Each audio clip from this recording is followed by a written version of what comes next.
जय हिंद मेरे प्यारे दोस्तों। आइए आपका एक बार पुनः स्वागत है हमारे YouTube चैनल स्टडी विद एनविशन। आज हम लोग पढ़ने वाले हैं रसायन विज्ञान की कुछ महत्वपूर्ण क्रियाओं को, जिसमें लिखा होता है क्या होता है जब।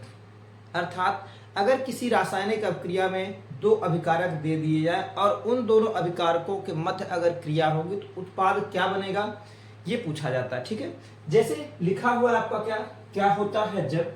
क्या होता है जब में लिखा गया है एथिल अल्कोहल की आयोडीन तथा सांद्र कास्टिक सोडा के साथ विलयन के साथ हम गर्म करते हैं। लिखा इसमें गया है एथिल अल्कोहल में, एथिल अल्कोहल दे दिया गया हमको, एथिल अल्कोहल दिया गया और एथिल अल्कोहल को आयोडीन तथा कास्टिक सोडा, सांद्र कास्टिक सोडा नहीं, आयोडीन और सांद्र कास्टिक सोडा का प्रयोग किया गया और पूछा जा रहा है कि क्या होगा नहीं अगर इसके साथ हम गर्म करते हैं। तो जैसा कहा जाए एथिल अल्कोहल, तो पहला हम लोग लिखेंगे क्या, एथिल अल्कोहल। सोल्यूशन देखते हैं भाई क्या होगा इसका, सोल्यूशन देखते हैं क्या होने वाला। पहले हम लिखेंगे क्या, ये पहली अभिक्रिया है जिसमें हमको पूछा जा रहा है कि भैया क्या होता है एथिल अल्कोहल। एथिल अल्कोहल का मतलब हो गया, आप एथिल अल्कोहल इस तरह से लिख सकते हैं CH3CH2 और ये हो गया OH, जिसको हम लोग एथेनॉल या फिर एथिल अल्कोहल कहते हैं। को आयोडीन, आयोडीन मतलब हो गया आपका I2 दिया जा रहा है, आयोडीन है, आयोडीन के साथ इनको गर्म करें, I2 लिया हुआ है, I2 है और प्लस लिया गया क्या, सांद्र कास्टिक सोडा नहीं, अर्थात लिया हुआ आपका Na और OH लिया गया। ये कंसंट्रेट इन्होंने कह दी। अब कंसंट्रेट NaOH क्या क्रिया करता है इसके बारे में पूछा गया। ठीक है, तो देखिए हमने आपको बताया था अगर ये दोनों एक साथ लिए जाते हैं तो बेसिकली हमने आपको एक चीज पढ़ाया था, आयोडोफॉर्म परीक्षण। आयोडोफॉर्म परीक्षण में हमने आपको बताया था कि अगर अल्कोहल हमारे पास है, जैसे CH3 है, CH2 है, कोई अल्कोहल मेथिनॉल को छोड़ करके, अगर कोई अल्कोहल है प्राथमिक अल्कोहल जैसा कि ये लिखा हुआ, तो इसके साथ हमने एक अनुपात बताया था कि अल्कोहल के लिए हमारे पास जो आयोडीन और NaOH का जो अनुपात होता था, कास्टिक पोटास का, कास्टिक सोडा का जो अनुपात होता है वो होता है 4:6, 4 moles of I2 6 moles of NaOH। तो वही चीज हमको यहाँ भी प्रयोग करना है। अगर हम इसकी मात्रा लेते हैं 4 मोल्स ऑफ आपका I2 है और 6 मोल्स ऑफ NaOH है, तो अभिक्रिया के फलस्वरूप क्या बनेगा ये आपको पता होना चाहिए। ये आयोडोफॉर्म परीक्षण है, CH और I3 बनेगा प्लस CH3 के साथ हमने आपको बताया अगर आयोडोफॉर्म परीक्षण की बात आती है तो आयोडोफॉर्म परीक्षण में ये जो जितने सोडियम हाइड्रोक्साइड के जितने अणु हैं उसमें से एक कम आप क्या बनाएंगे, सोडियम हाइड्रोक्साइड से एक कम, अर्थात 6 है तो 6 से कम क्या होगा 5 मोल्स ऑफ बनेगा NaI सोडियम आयोडाइड, और इतना ही आप बना लीजिए 5 मोल्स ऑफ आपका क्या होगा H2O। अब क्या हुआ इसके बाद देखो जितना ये इतना ये ट्रिक है आपका। ठीक है, ट्रिक नोट कर सकते हैं आप लोग। ट्रिक क्या कह रहा है, TRIC। ट्रिक क्या है कि भी अगर अल्कोहल है, अल्कोहल के साथ हम लोग आयोडीन और NaOH का जो अनुपात लेंगे वो 4:6 होगा, अर्थात क्या होगा 4:6 आपका किसका होगा भैया, आयोडीन और क्षारक का जो व्यवस्था है। अगर हम लोग बात करते हैं ये किसके लिए भैया, अल्कोहल के लिए, AlCO और HOL अल्कोहल के लिए है। और दूसरा पास अगर कोई मेथिल कीटोन है, मेथिल कीटोन मतलब इस प्रकार का समूह कहीं देखने को मिला, मेथिल कीटोन अगर है, बाकी तो कोई भी हो मेथिल कीटोन होना चाहिए, उसके लिए आपको ट्रिक बताया जा रहा है एक कम, अर्थात यहाँ पर हो गया क्या 3 और यहाँ पर आप अनुपात 2 कम कीजिए, 3:4 जो होगा वो किसके लिए है, एल्डिहाइड और कीटोन के लिए। वो क्या होना चाहिए आपका मेथिल कीटोन होना चाहिए। ठीक है, तो ट्रिक आप याद रखेंगे। अब क्या करना, हमेशा इससे कम, जैसे ये क्षारक है तो क्षारक से एक कम, तो 6 से एक कम क्या होगा 5 मोल्स, तो 5 मोल्स ऑफ आपका NaI बनेगा। लेकिन यहाँ पे 4 है तो 4 से एक कम करना पड़ेगा, इसका मतलब क्या 3 मोल्स ऑफ आपका क्या बनेगा, बिल्कुल NaI बनने वाला, वो आगे मैं आपको बताऊंगा। तो चलिए ध्यान देते हैं बचा क्या, एक कार्बन का तो आयोडोफॉर्म बन चुका है। अगला जो कार्बन बच रहा है शेष एक कार्बन आयोडोफॉर्म में परिवर्तित हो चुका है। एक जो कार्बन बचा हुआ वो क्या करता है, वो अभिक्रिया करता है और एक कार्बन का सोडियम मतलब क्या होगा, सोडियम कार्बोक्सिलेट HCOO और Na, अर्थात क्या प्राप्त होगा, ये हमको प्राप्त होता है सोडियम फॉर्मेट में, सोडियम और फॉर्मेट, ये सोडियम फॉर्मेट प्राप्त होता है। तो ये आप ध्यान रखेंगे सोडियम फॉर्मेट प्राप्त होगा और साथ में क्या बनेगा, आयोडोफॉर्म। ठीक है, आयोडोफॉर्म बनेगा कि आयोडोफॉर्म यह एक प्रकार का आयोडोफॉर्म परीक्षण होता है। ठीक है, आयोडोफॉर्म परीक्षण में हम लोग क्या करते हैं, वही एथिल अल्कोहल की आयोडीन तथा सांद्र कास्टिक सोडा के साथ अगर हम लोग गर्म करते हैं इसे, तो बनने वाला जो उत्पाद क्या होगा वो बनेगा आयोडोफॉर्म। ठीक है, ये आपका एथिल अल्कोहल है, तो ये ध्यान रखेंगे एथिल अल्कोहल को, बिल्कुल एथिल अल्कोहल जो है, एथिल अल्कोहल को हम लोग अगर क्या करते हैं, बिल्कुल I2, ठीक है, आयोडीन तथा सांद्र कास्टिक सोडा के साथ अगर हम गर्म करते हैं, कास्टिक सोडा मतलब NaOH, इसके साथ अगर हम लोग गर्म करते हैं तो प्राप्त क्या होगा हमको, आयोडोफॉर्म। ठीक है, चलिए अगली बात करते हैं भैया, एथिल ब्रोमाइड को सोडियम एथॉक्साइड है, लिखा हुआ एथिल ब्रोमाइड, एथिल ब्रोमाइड दिया गया और किसके साथ गर्म कर रहे हैं, तो ये आपका हो गया सोडियम एथॉक्साइड के साथ। ठीक है, ये अब क्रिया क्या कहलाती है, इसको हम लोग कहते थे आयोडोफॉर्म परीक्षण, ये कहलाता है आयोडोफॉर्म, नहीं ये कहलाता है आपका आयोडोफॉर्म परीक्षण है, आयोडोफॉर्म परीक्षण है। ठीक है, आयोडोफॉर्म परीक्षण था। दूसरी अपक्रिया में अगर हम देखें तो दूसरी अपक्रिया क्या कह रहा है भाई, ये दूसरी अपक्रिया में कह रहा है कि भैया अगर हमारे पास, ठीक है, एथिल ब्रोमाइड हो, क्या हो, एथिल ब्रोमाइड। एथिल ब्रोमाइड मतलब क्या हो गया भाई, एथिल ब्रोमाइड, ऐसे लिखते हुए CH3 है, CH3 और ये CH2, CH2 ने और Br, एथिल ब्रोमाइड है। अब क्रिया किससे करा रहे हैं, सोडियम एथॉक्साइड। सोडियम एथॉक्साइड मतलब हो गया, यहां पर हम लोग लेते हैं Na और O, ठीक है, और क्या होगा CH2 और ये है CH3, सोडियम एथॉक्साइड। जैसा कि आपको बताया गया अगर इनके साथ दोनों को गर्म करते हैं, अब क्रिया ये कहलाती है विलियमसन ईथर संश्लेषण। देखो जब किसी एल्किल हैलाइड की अभिक्रिया सोडियम एल्कोक्साइड के साथ कराई जाती है तो बनने वाला जो उत्पाद होता है वो क्या होता है, ईथर होता है। क्या बनेगा, कैसे बनेगा, यहां से इसका एक परमाणु Na और यहां से Br, NaBr निकल गया, माइनस का निकला यहां से Na और Br, आप उत्पाद क्या बना सकते हैं, बनाइए यहाँ पे, ईथर क्या बनेगा, बनने वाला कंपाउंड बन गया CH3, बिल्कुल बना आपका CH3 हो गया, CH3 बाद अगला आएगा CH2 और फिर CH2 बाद आपका आएगा O, CH3 CH2O और फिर CH2 और CH3 नहीं, फिर बनने वाला कंपाउंड बन गया CH2 और ये हो गया CH3, ये हो गया आपका क्या, die ethyl ether, die ethyl, बिल्कुल यहाँ पर बात आ रही है डाई एथिल और ईथर की बात आई, नहीं डाई एथिल ईथर प्राप्त होता है भाई। तो ध्यान रखेंगे अगर हम लोग क्या करते हैं, एथिल ब्रोमाइड की अभिक्रिया, बिल्कुल यहाँ पे लिखा जा रहा है, ये एथिल ब्रोमाइड है, ठीक है, एथिल और ब्रोमाइड, एथिल ब्रोमाइड की अगर अभिक्रिया कराते हैं, एथिल ब्रोमाइड की अभिक्रिया किसके साथ हो रही है भाई, नाम हो रहा है सोडियम एल्कोक्साइड या फिर क्या सोडियम एथॉक्साइड, इसका नाम है भाई सोडियम, ठीक है, सोडियम एथॉक्साइड। तो सोडियम एथॉक्साइड के साथ अभिक्रिया हुई तो क्या बना आपका, डाइएथिल ईथर। अब क्रिया क्या कहलाती है भैया, अब क्रिया कहलाती है विलियमसन, ठीक है,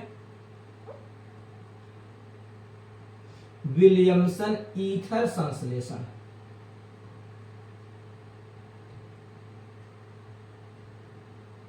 ये विलियमसन ईथर संश्लेषण है जिसके फलस्वरूप क्या प्राप्त होने वाला भैया, विलियमसन ईथर संश्लेषण के प्रति क्या होता है, ईथर प्राप्त होता है। चलिए बात करते हैं अगली अभिक्रिया, क्या कह रहा है, क्या होता है जब मेथिल एमीन, नहीं लिखा हुआ आपके पास क्या, मेथिल एमीन, मेथिल एमीन नहीं, और मेथिल एमीन मतलब हो गया, चलिए सूत्र लिखते हैं यहाँ पे, मेथिल एमीन की बात चलिए, तो मेथिल एमीन लिखा जा रहा है। तीसरी अभिक्रिया के बारे में बात करें, तीसरी अभिक्रिया है मेथिल एमीन हमको बनानी है, तो मेथिल मतलब हो गया CH3, एमीन मतलब हो गया NH, ये हो गया मेथिल एमीन को HNO2 के साथ गर्म करते हैं। HNO2 मतलब क्या हो गया आपका भाई, HNO2 मतलब हो गया नाइट्रस अम्ल, नहीं, और नाइट्रस अम्ल हम ले रहे हैं, क्या हो गया HN और O2, नाइट्रस अम्ल के साथ अगर गर्म करते हैं तो क्या होगा, आइए देखते हैं क्या होता है।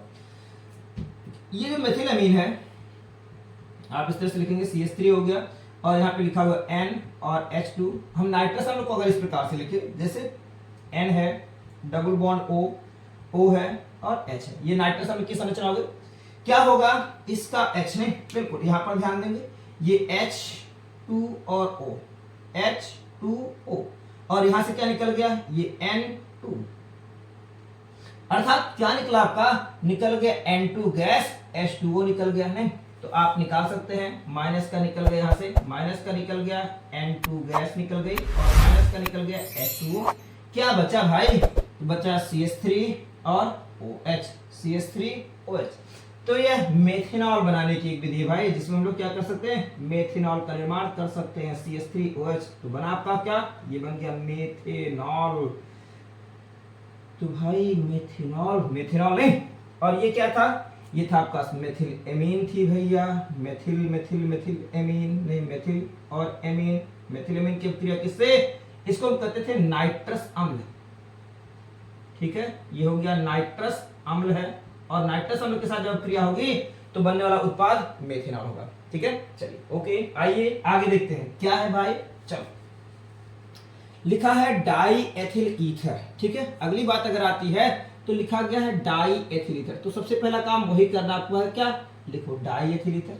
चौथी अब क्रिया यहाँ पे लिखी जा रही, फोर्थ अब क्रिया क्या कर रहा है, डाई एथिल ईथर, ये है आपका डाई एथिल ईथर, अर्थात ईथर के समय यहां भी आपको CH3 और CH2 और O लगा करके प्लस एक बार और CH2 है और ये CH3, नाम क्या हो गया भाई इसका, इसका नाम हो गया डाई एथिल ईथर। ठीक है, आओ, डाई एथिल ईथर ना, बिल्कुल डाई एथिल ईथर, किसके साथ अब क्रिया हो रही है, PCl5 के साथ। आइए बात करते हैं PCl5। अब जब डाई एथिल ईथर को हम लोग PCl5 के साथ गर्म ही कर रहे हैं तो PCl5 को लिख भी दो भाई ऐसे, यहां पर हम इस बॉन्ड को तोड़ रहे हैं और बीच में लिखते हैं क्या, PCl3 और एक Cl इनको, एक Cl इनको, PCl3 एक Cl इधर दिया गया, बिल्कुल एक Cl इधर नहीं, तो बनने वाला उत्पाद क्या हो रहा है भाई, देखो CH3 CH2 Cl, CH3 CH2 Cl, और इधर भी क्या है, CH3 CH2 Cl।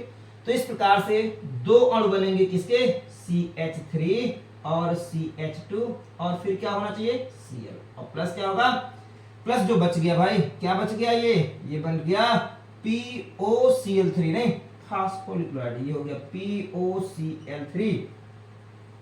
अर्थात यहां पर अगर हम लोग क्या करते हैं, डाई एथिल ईथर के साथ डाई और एथिल ईथर अगर है, डाई एथिल ईथर, और इस डाई एथिल ईथर को हम लोग क्या करते हैं, PCl5 के साथ अगर गर्म करते हैं तो ये PCl5 क्या करेगा, बनाएगा एथिल क्लोराइड, बनने वाला जो उत्पाद होगा वो होगा आपके पास एथिल क्लोराइड। ठीक है, एथिल क्लोराइड। चलिए बात करते हैं एथिल क्लोराइड में। अगली बात आती है भैया क्या, एथिल अल्कोहल को, ध्यान देंगे क्या कहा गया, एथिल अल्कोहल को, एथिल अल्कोहल को भाई, एथिल अल्कोहल को सांद्र H2SO4, बिल्कुल सांद्र सल्फ्यूरिक अम्ल के साथ, तापमान भी दिया है, बिल्कुल ये तापमान दिया गया, तापमान क्या कर रहा है, 140 अंश सेंटीग्रेड। ठीक है, 140 अंश सेंटीग्रेड, जैसा कि हमने आपको बताया है कि 140 अंश सेंटीग्रेड पे होता क्या है। ठीक है, 140 अंश सेंटीग्रेड, थोड़ा मैं इसको हटा रहा हूं, ध्यान दीजिएगा, इसको आप नोट कीजिए, स्क्रीनशॉट लीजिए। चलिए खत्म कर रहे हैं, आयोडोफॉर्म क्रिया, पहले आयोडोफॉर्म परीक्षण था, दूसरा आपका विलियमसन ईथर संश्लेषण, और तीसरा आपका बनने वाला उत्पाद मेथेनॉल, और चौथे में हमने आपको बता दिया क्या, बनने वाला कंपाउंड अगर हम लोग डाई एथिल ईथर को गर्म करते हैं, किसके साथ भैया, PCl5 के साथ गर्म करते तो बनने वाला कंपाउंड एथिल क्लोराइड होगा। चलिए हटाते इसको। अगली बात आती है भैया क्या, सोल्यूशन में अगर देखा जाए तो आपको तीसरी, चौथी, पांचवी अभिक्रिया जो दी जा रही है वो क्या लिखा हुआ है, लिखा हुआ है पांचवी अभिक्रिया में कि क्या होता है जब, क्या होता है जब भाई, क्या एथिल अल्कोहल को सांद्र सल्फ्यूरिक अम्ल के साथ 140 अंश सेंटीग्रेड तापमान पे गर्म किया जाता है। अगर हम बात करते हैं इसको केल्विन में कन्वर्ट करें तो थोड़ा आपको याद होगा, ये 140 है और 273 इसमें और जोड़ दिया गया, कन्वर्ट किस में हो गया, अंश सेंटीग्रेड केल्विन में कन्वर्ट हो रहा है, क्या बनेगा, यहाँ पे 3 हो गया, 4 3 7 7 4 11 के, और यहाँ पे हो गया 2 3 4 413 केल्विन।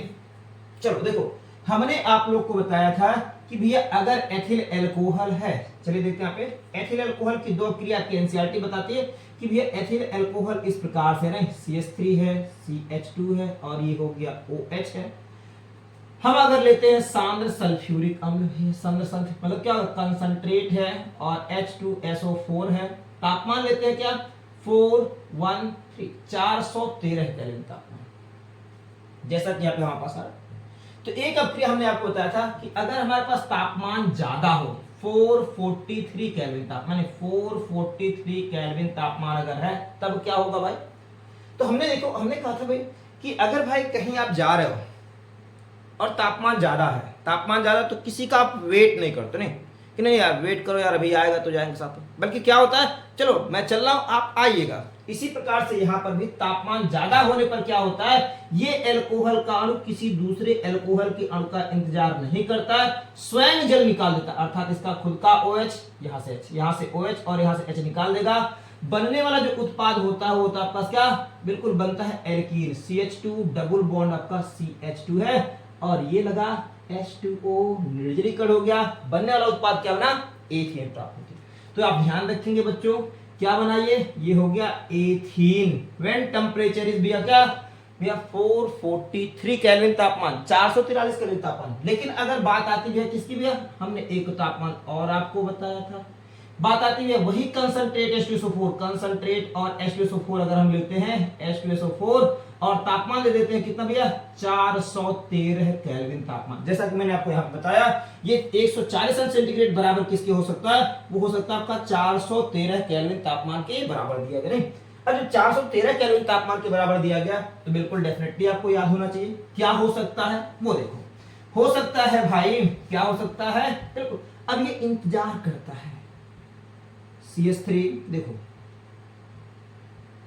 CH2O और ये एथेनॉल है, ये इंतजार एक और नहीं, मेरे दोस्त लोड कर नहीं, बिल्कुल यहाँ पर दोस्त का ये इंतजार कर रहा है कि भैया H2OH नहीं, अगला एथेनॉल एक अणु और है उसके साथ ये फिर इंतजार कर रहा है कि आजा भाई साथ में चलेंगे, CH3 CH2 तापमान कम, बिल्कुल जब तापमान कम है तो इस तापमान पे ये क्या करता है, एथिल अल्कोहल के दो अणु आ जाते हैं और जब एथिल अल्कोहल के दो अणु आ गए तो किसी एक का H और दूसरे का OH मिलकर के अब निर्जलीकरण होता है। बिल्कुल निर्जलीकरण यहाँ पे भी है, बट तापमान कम होने के नाते एथिल अल्कोहल के दो अणु आते नहीं, ये भी आपका एथिल अल्कोहल, बिल्कुल एथिल अल्कोहल है, इसके दो अणु एथिल अल्कोहल के दो अणु, एक का H किसी एक का H किसी दूसरे का OH निकल जाता है और बनने वाला उत्पाद CH3 CH2O फिर CH2 फिर CH3, तो बनने वाला उत्पाद आपका क्या प्राप्त हो रहा है, वो प्राप्त हो गया CH3 CH2 और CH2 साथ लगा O के बाद फिर आ गया आपका CH2 और ये हो गया आपका CH3 और प्लस क्या निकल गया,